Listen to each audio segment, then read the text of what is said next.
Hey everyone, it's Plushy. I think most FF14 players at some point thought to themselves, how old are the Scions? I already knew some of them by looking it up, but I figured it would be funny to share those informations. Be wary though, this is going to be spoilery if you haven't completed most of Shadowbringers.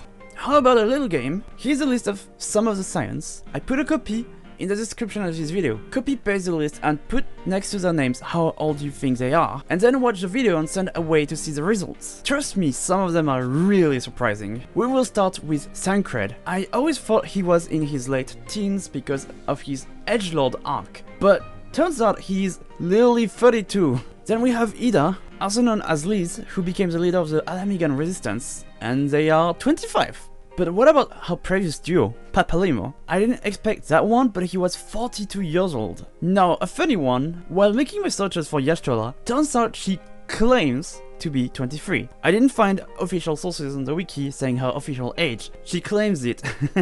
By the way, I was going to mention some of the not as important Scions, but I figured it's better to focus on the main ones, so I'm not going to go on about Louisois and the others. Then we have Urianger, who turns out to be older than I anticipated, but I guess it checks out.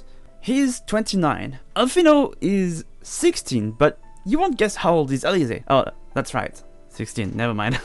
We have Tataru, and I hope I'm not the only one on this, but I thought she would be one of the oldest with how she gives a mom of the science vibe. But she is only 21. Krile is one of the Scions we rarely see, so I debated whether I should talk about her or not, but she's not far off Tataru's age, as she is 22. What about Estinien? I somehow also thought he would be younger, but he's 32. Now the funny one is, how old is Grahatia? I already knew that one, but it is a very tricky question. Physically, he's 24. Mentally, he's 124 as a Crystal Exarch, but he can also be seen as 324 years old, since the Crystal Exarch comes around 200 years in the future with the intention to prevent the next calamity. That's it! Don't forget to send your comment away. I would be curious to see if I was the only one being really far off the expectations or not. And if you enjoyed this video, I would really appreciate if you could drop a like, a comment and a subscription to help my channel grow. And with that said, I hope you'll have a great day. See you, bye!